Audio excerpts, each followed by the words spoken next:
welcome to my vlog. Today I'm going to talk about how cystic fibrosis relates to the environment. And so, for everyone who doesn't know, CF is a genetic disease which affects the lungs and digestive system, and which makes it harder to breathe over time and makes it easier to get lung infections. We fundraise for ourselves, and we advocate for ourselves, and we do our therapy multiple times a day to keep healthy. So I didn't know that there was a connection between the environment and my breathing pattern until I started running 4 years ago, about every day.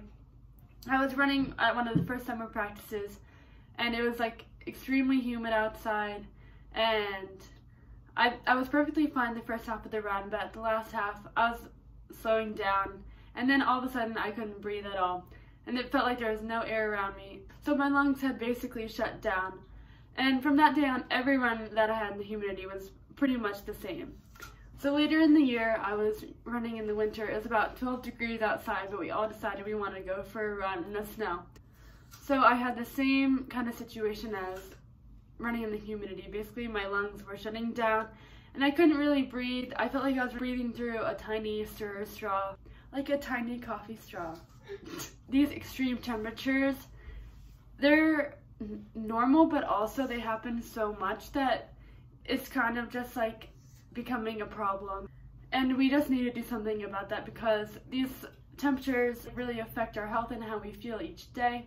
We can protect our health by focusing on doing something about these extreme weather conditions. I feel like we focus on keeping ourselves healthy that we kind of forget about keeping the environment healthy.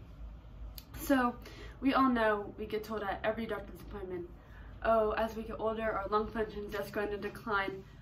But it's not only just caused by age, it's also caused by other factors. If you're doing your treatments enough, or just natural factors, but also it can be caused by air pollution. So we all know every time we see a smoker, we just obnoxiously cough by them and stare at them just to make them know that they're harming our lungs.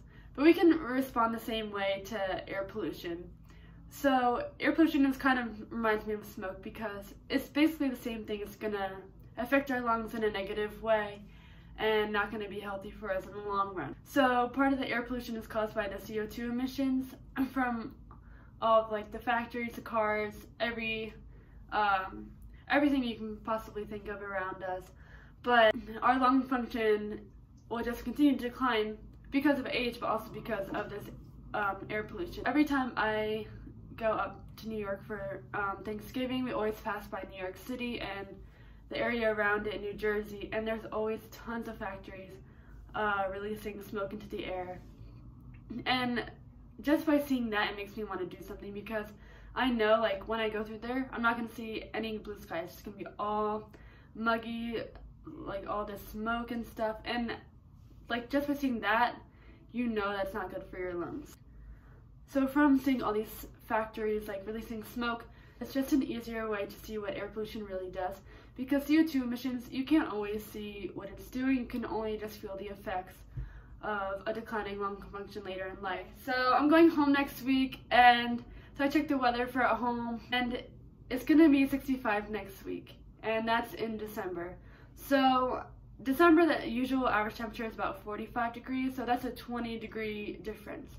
And that's not good. So you can obviously see there that global warming is happening.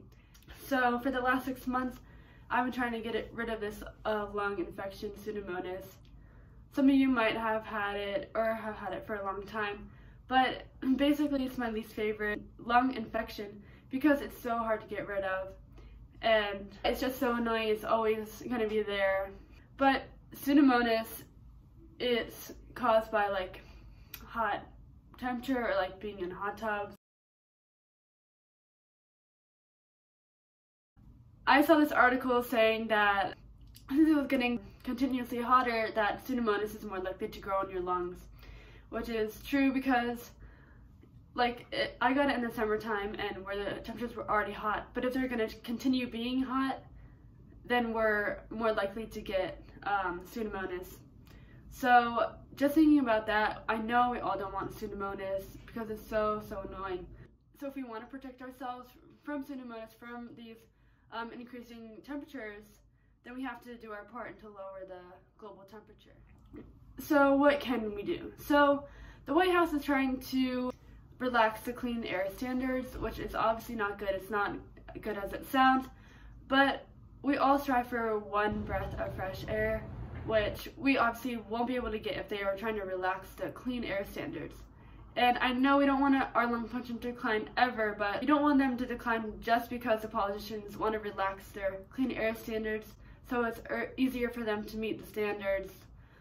Meanwhile, these are our lives, and I hate when lung function declines. I'm sure you do too, but we need to act on this. So, we already call our congressmen about other issues, so we can easily call them about this issue to relax the clean air standards. So I urge you to do that because it's a simple call to your congressman, and at this point, our lives and health are in the politicians' hands. So we need to make sure that we're in control of our health by telling Congress to not relax these standards, because I know our health is our #1 priority in life, and we need to make sure that our health looks as clean as our environment too.